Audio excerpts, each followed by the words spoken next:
राधे राधे मेरे प्रिय साथियों, हर साल चैत्र माह की शुक्ल पक्ष की प्रतिपदा तिथि से चैत्र नवरात्रि की शुरुआत होती है और इस दिन गुड़ी पड़वा भी होता है और साथ ही में इस दिन हिंदू नववर्ष की शुरुआत भी होती है। आइए साथियों, अब हम जानते हैं साल 2026 में चैत्र नवरात्रि कब से प्रारंभ होगी और कब समाप्त होगी, अष्टमी और नवमी तिथि कब रहेगी और नवरात्रि में पूजा कैसे करना है।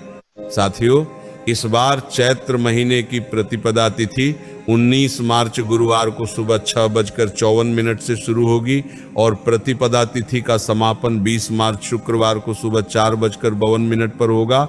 साथियों, उदया तिथि के अनुसार चैत्र नवरात्रि 19 मार्च गुरुवार के दिन से शुरू होगी और नवरात्रि व्रत का समापन 27 मार्च शुक्रवार के दिन होगा।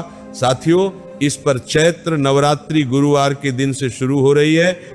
इस वजह से इस बार माता पालकी पर सवार होकर आएंगे और माता का पालकी पर सवार होकर आना शुभ नहीं माना जाता है। लेकिन ऐसे में अगर भक्त पूरे 9 दिनों का नवरात्रि का व्रत पूरी श्रद्धा से रखते हैं तो उनके ऊपर माता रानी का आशीर्वाद सदैव बना भी रहता है। साथियों, चैत्र नवरात्रि के पहले दिन कलश स्थापना की जाती है, जो कि हमेशा शुभ मुहूर्त में ही करनी चाहिए।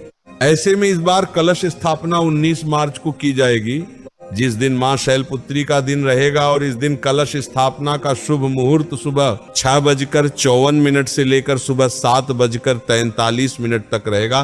साथियों, इसके बाद इस दिन कलश स्थापना का दूसरा विजित मुहूर्त भी रहेगा, जो कि दोपहर 12:10 से शुरू होकर दोपहर 12:58 तक रहेगा। साथियों, इन्हीं 2 शुभ मुहूर्त के बीच में आपको कलश स्थापना करनी होगी। साथियों, इस बार नवरात्रि गुरुवार के दिन से शुरू हो रही है, तो कुछ लोग कहेंगे कि क्या इस दिन हम लोग बालों को धो सकते हैं, क्या सर से स्नान कर सकते हैं? तो अगर जरूरी है तो आप सर से स्नान कर सकते हैं और नवरात्रि का व्रत शुरू कर सकते हैं। साथियों, इसके बाद चैत्र नवरात्रि की अष्टमी और नवमी तिथि भी इस बार 2 दिनों की पड़ रही है, तो इसमें भी लोगों को बहुत परेशानी आ सकती है, क्योंकि कई सारे लोग अष्टमी और नवमी का व्रत रखते हैं। कुछ लोगों के घर में अष्टमी और नवमी की पूजा होती है, तो यहाँ पर यह असमंजस की स्थिति खड़ी हो जाती है। आगे आने वाली वीडियो में हम आपको अष्टमी और नवमी की सही तिथि बता देंगे। और चैत्र नवरात्रि में कुछ लोग पूरे 9 दिनों का व्रत रखते हैं, तो कुछ लोग पहले और आखिरी दिन का व्रत रखते हैं। इस व्रत में कुछ लोग पूरे 9 दिनों तक सिर्फ चाय, पानी और फल खाकर व्रत रखते हैं, तो कुछ लोग इस समय फलहार करके व्रत रहते हैं।